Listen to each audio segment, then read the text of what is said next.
Hey guys, it's me, Miss Rowe, and also my cat Boo. Say hi, Boo.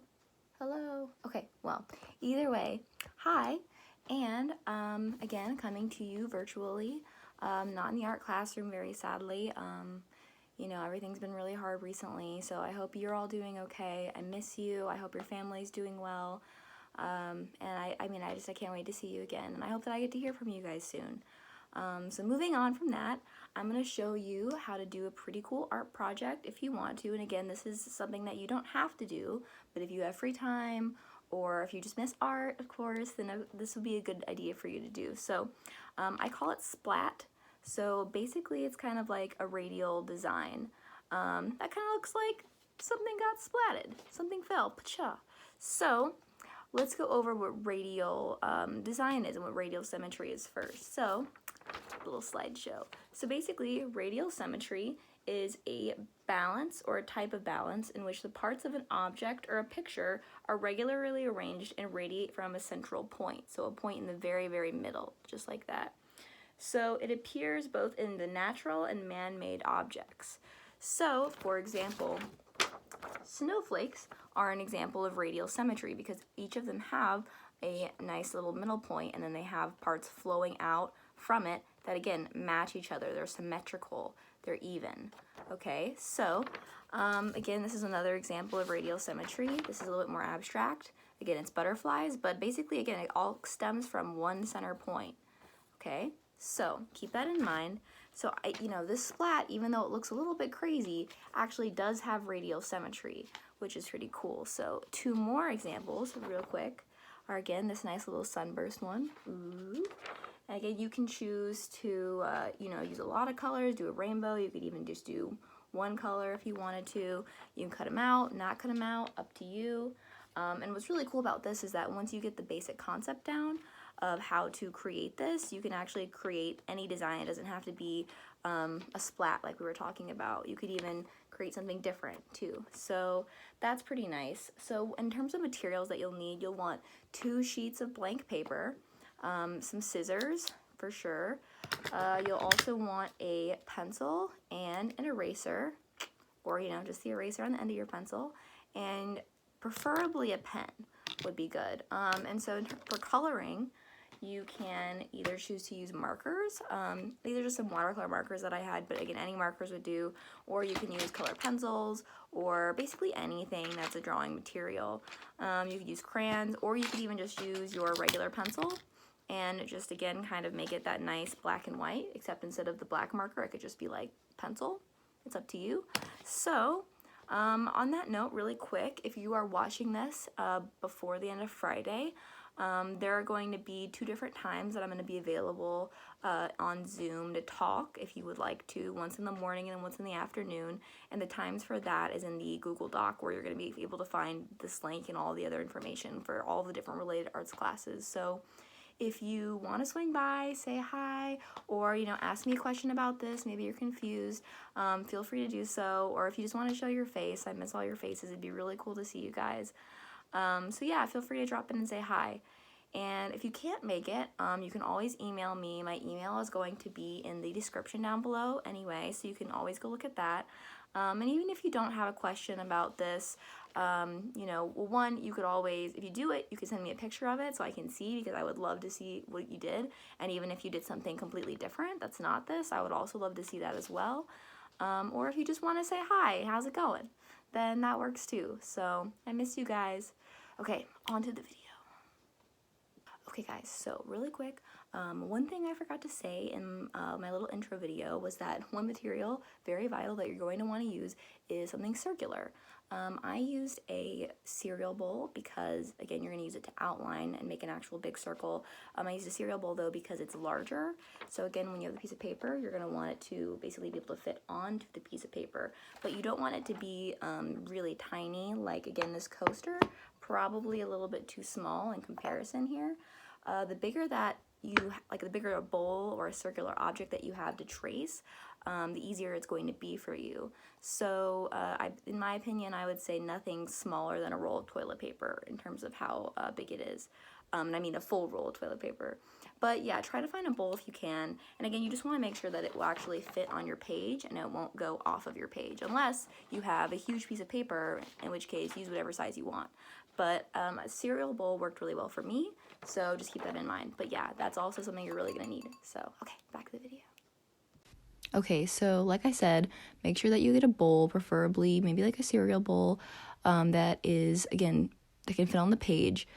Make sure you grab a pencil that you're going to use to outline. Do not outline this with a marker because it probably will get on your bowl, which I'm sure that your parents will not be happy about. So make sure you do it with a pencil.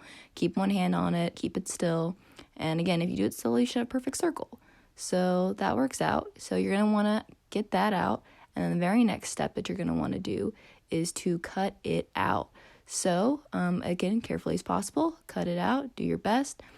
Next part's important. Don't throw away all of the scraps. You want to take like one chunk of the scrap really quick, and you'll see why in a minute. So take that scrap, but you can throw away all the rest of it.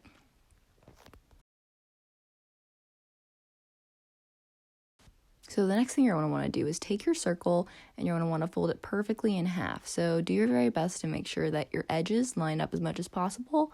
Hold it and then carefully crease with the other hand. Up and down, nice and slow, so you get the right amount of crease. There you go. And then the next thing you're going to do is you're going to actually fold it only one more time. And again, like I said earlier, try to make sure that your edges line up. Try to get the best crease that you can, the most balanced, even one. There you go, just like that. Okay? So then after that, go ahead, unfold it. And then you're going to want to grab your scissors and you're going to basically want to cut out one chunk.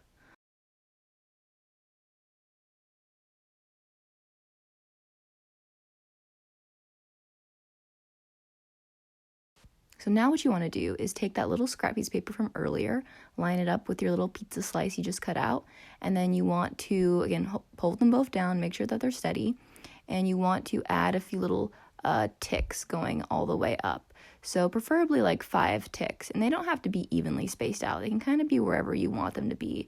But again, just make sure that the little tick marks you're making are showing up on both pieces of paper. So after that point, what you want to do is you want to go ahead and turn your little pizza slice. So again, the center is facing the right side, just like that. And then you want to take your pencil and basically make little tick marks that are the exact same as the ones you just made. So again, you're using that little scrap piece of paper as like a sort of guide to make sure that you're evenly spaced out on both sides.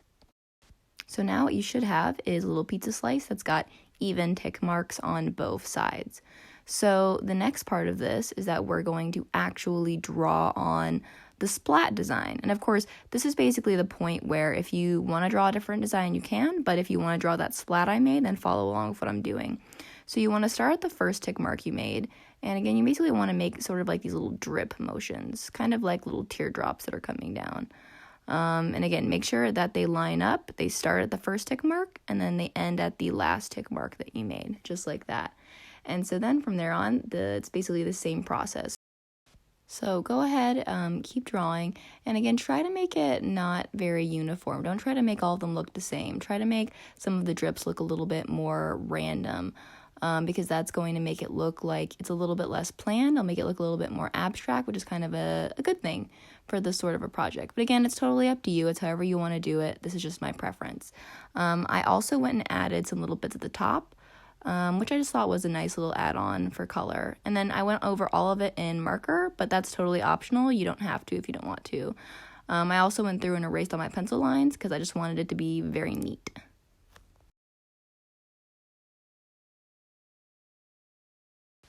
So now what you want to do, grab your second sheet of blank paper, grab your cereal bowl or whatever you were using as your guide, and again, hold it down with one hand. Make sure that you grab a pencil, not a pen, again, very important, and you just trace that one more time.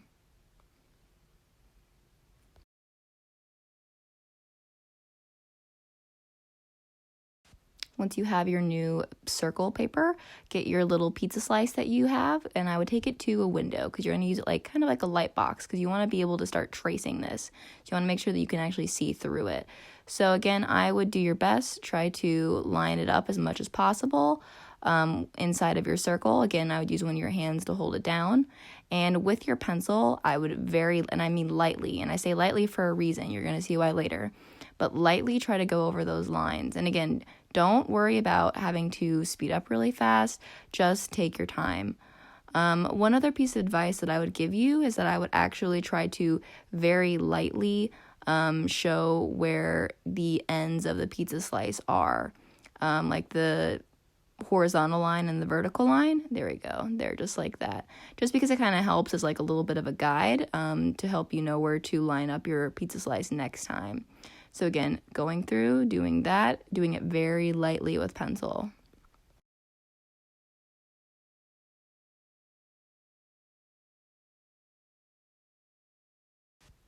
So once you're done with tracing your first slice, go ahead, flip your slice over, put it behind your paper, and try your best to line it up along the lines that you've already made and along the line of your circle.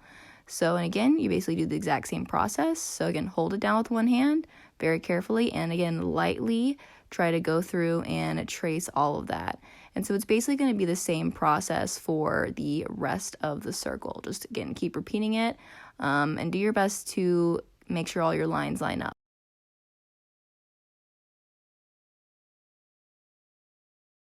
Now, after you're all done with the window, go back to your table, and so you're going to look at your work. And one thing that you might discover is that some of your lines don't quite line up exactly the right way. And that's not a big deal. It's just part of the process. So now what you're going to do is you're going to go back in with your pencil, and you're just going to use your best judgment. You're going to try to connect the lines as much as possible. And I mean, if you even want to change the shape of some of your lines a little bit to make it flow better, then be my guest to do that. But again, this is why I told you all to basically do a very light pencil line so that during this stage you can go in and erase a lot easier to make it match up and look as neat as possible for, again, however your preference is.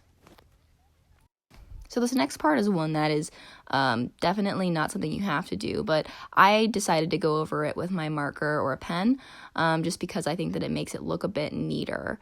So again, I was very careful, took my time, even though this is obviously a sped up video, and just tried to make sure that I went over any mistakes that I had previously made. And I also outlined my circle, but again, you do not have to do that. I also went through and erased everything just because, again, I want to be super duper neat for when I color. Once you're done and you're ready, again, you don't have to do the pen. You want to decide what you want to use to color with. So again, it really depends on what you have with you. If you have markers, which I used for basically all my examples, you could use those. Or, if you have crayons, or if you have a Sharpie you want to use, or if you have any color pencils, that also works. It's really whatever you have on hand that you think would be really cool. In terms of color, or how many colors to use, it's really up to you. You could do 1, 2. I personally chose to do one color for each, kind of like a little rainbow. So I had, 1, 2, 3, 4, 5, 6 different colors because I had 6 different areas to fill in. Again, you could always choose just 2 colors and you could just repeat those over. Or, you could do 3 or you could do 4. It's really up to you. I just decided that I wanted to make it look kind of like a little bit of a rainbow splat in a way. So I just decided to try to line up the colors kind of like they would be lined up on like the rainbow. So when you're coloring, again, just do your very best to take your time, stay in the lines. There's no rush whatsoever. I mean, it's not like we have anywhere else better to be right now. So yeah, keep that in mind. I usually like to do the outlining part first, outlining the edges, and then I'll go in and I'll usually finish coloring in the rest of it. But I don't want to bore you guys, so I'm just going to go ahead and skip through a little bit more of this so you can see what the finished product looks like when I'm done coloring completely. Ta-da! Here you go, your finished splatter piece. So again, if you want to, again, you have the option to cut it out like these are, or you can always leave it on a white sheet of paper. It's really depending on what you want to use it for. Oh, also, side note, again, once you have that basic idea down of creating a guide with your little tick marks, you can, essentially use that idea and use it to make whatever kind of design that you want. This is just a pretty like simpler design that I decided to make that isn't a splat, but I mean, you can get very, very creative with this, because again, it's just that basic simple concept. Also, for me, how I did this, I showed you how to break it down into 4 sections, but I mean, if you want to try something a little bit more complicated, you can always try basically making like breaking it down into maybe like 6 sections as well. That could also be really cool. So just keep that in mind, and again, I'd love to see what you guys come up with. Bye.